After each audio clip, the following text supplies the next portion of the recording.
नमस्कार दोस्तों, आज हम एक ऐसे मुद्दे पे बात कर रहे हैं जो हाल ही में एक बहुत बड़ी घटना हुई है। उस घटना को देखते हुए लग रहा है कि एफआईआर कराना आम बात नहीं है, बहुत मुश्किल बात है। और मैं बात कर रहा हूं एफआईआर की। और घटना जो हुई अभी हाल ही में दिल्ली में जो घटना हुई है उसमें पहलवानों का जो एफआईआर था उसको दर्ज नहीं किया गया था।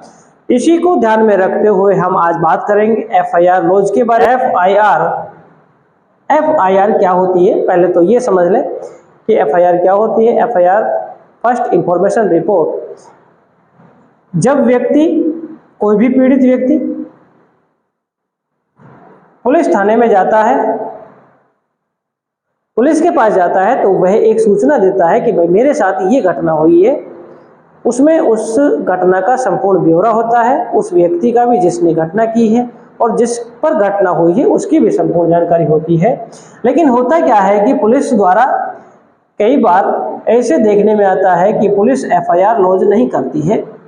इसका कारण क्या होता है एफआईआर लॉज नहीं करने का, या यूं कहा जाए कि क्या पुलिस लापरवाह है? ये भी है कि क्या पुलिस लापरवाह है, या यूं है कि पुलिस के ऊपर कोई ऐसा दबाव है जिसके कारण से वह एफआईआर लॉज नहीं कर रही है। तो इसकी भी हम जांच पड़ताल करेंगे। देखिए, होता क्या है कि एफआईआर दो प्रकार की होती है, संज्ञेय और गैर संज्ञेय।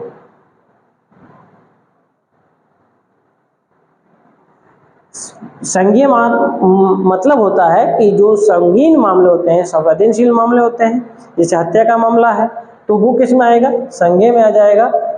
बलात्कार का मामला है, संज्ञेय में आ जाएगा।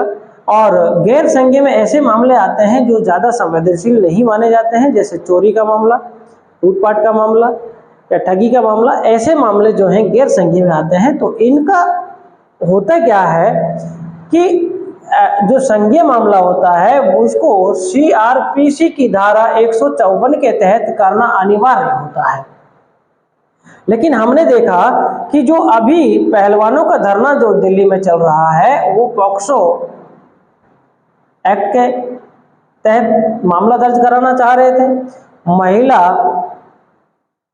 यौन उत्पीड़न का मामला दर्ज कराने चाह रहे थे। तो ये एक प्रकार से संज्ञेय मामले थे। फिर भी इनका जो मामला था पुलिस के द्वारा दर्ज नहीं किया गया, एफआईआर दर्ज नहीं की गई। तो इसका मतलब है कि एफआईआर दर्ज कराना आम आदमी के लिए बहुत मुश्किल है। इतना मुश्किल है कि उसे अपनी प्रतिष्ठा को भी दांव पे लगाना पड़ता है। समाज में उसे कई मुश्किलों का सामना करना पड़ता है, दर दर की ठोकरें खाना पड़ता है। यहाँ तक कि उसे एक अपराधी की तरह देखा जाता है। जब भी वह थाने में जाता है तो लोग या पुलिस वाले ही उसके साथ कई बार देखने में आता है गलत बिहेव करते हैं, उसे थाने से बाहर भी भेज दिया जाता है। तो अब ऐसे पीड़ित व्यक्ति को पास क्या अधिकार है कि वह अपनी एफआईआर लॉज कराए, दर्ज कराए? तो ऐसे में इसके पास एक अधिकार है, सीआरपीसी की धारा 154(2) के तहत यह उच्च अधिकारियों को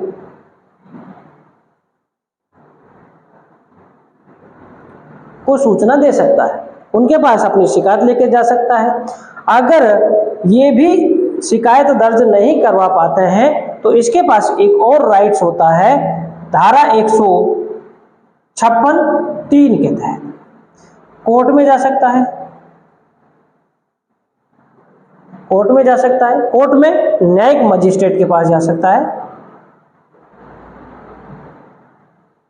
किसके पास जा सकता है? ये न्यायिक मजिस्ट्रेट के पास जा सकता है। अब आपको यहाँ पर इनको याद करने की जरूरत नहीं है, मैं आपको ये जानकारी देना चाहता हूँ कि जो सीआरपीसी की धारा 156 है उसके क्लोज 3 में ये लिखा हुआ है कि कोई भी पीड़ित व्यक्ति जब उच्च अधिकारियों के पास जाता है और उसकी शिकायत दर्ज नहीं करवाई जाती है तो वह कोर्ट में जा सकता है, कोर्ट में अपनी शिकायत दर्ज करवा सकता है। कोर्ट संबंधित थाने को एफआईआर लॉज करने के लिए आदेशित करती है और पुलिस को ये एफआईआर लॉज करना ही पड़ता है। लेकिन एक आम आदमी पुलिस के पास जाए, फिर उसके बाद उच्च अधिकारियों के पास जाए, फिर उसके बाद में कोर्ट के पास जाए, ये इतनी लंबी प्रक्रिया हो जाती है कि व्यक्ति थक जाता है। तो ऐसे में आम आदमी न्याय से वंचित हो जाता है। क्या हो जाता है? न्याय से वंचित हो जाता है, या यूँ कहा जाए कि उसे समय पे न्याय प्राप्त नहीं हो पाता है, जिसके कारण से उसके ऊपर अत्याचार बढ़ जाते हैं और वह अपने विरुद्ध हो रहे अन्याय का बदला नहीं ले सकता है, अन्याय यानी कि न्याय प्राप्त नहीं कर सकता। तो बात आती है कि ऐसे व्यक्तियों, ऐसे अधिकारियों के प्रति क्या कार्रवाई की जा सकती है जो उसकी रिपोर्ट नहीं लिख रहे हैं। तो एफआईआर अगर नहीं लिख रहे हैं तो पीड़ित व्यक्ति कोर्ट में जाकर के 166(3) के तहत, जो सीआरपीसी की धारा 166 है, उसके तहत वह संबंधित जो अधिकारी है उनके विरुद्ध भी शिकायत कर सकता है। लेकिन देखने में ये आता है कि उसे एफआईआर लॉन्च कराना है, उस व्यक्ति जो उसके ऊपर अत्याचार कर रहा है उसको सजा दिलवाना है, उसको गिरफ्तार करवाना है, और है तो अपना न्याय प्राप्त करना चाहता है। ऐसे में वह इन अधिकारियों से लड़ाई मोल लेना नहीं चाहता है। अगर उसकी एफआईआर लॉन्च कोर्ट के द्वारा हो जाती है तो वह ऐसे अधिकारियों के प्रति कार्रवाई नहीं करना चाहता। ये इसलिए भी नहीं करना चाहता क्योंकि जो जांच करेंगे यही अधिकारी करेंगे, और ये अधिकारी अगर इससे खफा हो जाते हैं, इससे गुस्सा हो जाते हैं, तो ऐसे में जांच जो है निष्पक्ष नहीं होने का डर रहेगा, मतलब कि निष्पक्ष नहीं हो पाएगी, कि वह उनके प्रति कार्रवाई नहीं करवाना चाहते हैं। ये आती है कि इतनी लंबी प्रक्रिया जो है उससे व्यक्ति थक रहा है, तो सरकार के द्वारा एक ऐसा कानून लाया जाए जिससे कि एफआईआर को फंडामेंटल राइट बनाया जाए। जब व्यक्ति का फंडामेंटल राइट होगा तो पुलिस अधिकारी उसकी रिपोर्ट लिखेंगे ही, उसको मना नहीं कर सकते। अगर मना करते हैं तो उसकी लिखित में उसको सूचना देंगे। क्या देंगे? लिखित में सूचना देंगे कि हम इस कारण से आपकी जो रिपोर्ट है उसको दर्ज नहीं कर रहे हैं। अब अगर यह व्यक्ति इस लिखित सूचना से संतुष्ट नहीं है तो वह उच्च अधिकारियों के पास जा सकता है। अगर उच्च अधिकारी भी उसे संतुष्ट नहीं करा पाते हैं तो वह उनके विरुद्ध भी न्यायिक मजिस्ट्रेट के पास यहाँ पर जा सकता है। तो ऐसे में सरकार के द्वारा इस एफआईआर को राइट टू रिपोर्ट एक्ट के तहत लाना चाहिए, इसे फंडामेंटल राइट में शामिल कर देना चाहिए। मेरी सूचना आपको अच्छी लगी हो, जानकारी अच्छी लगी हो तो मेरे चैनल को लाइक और सब्सक्राइब करना ना भूलें। धन्यवाद।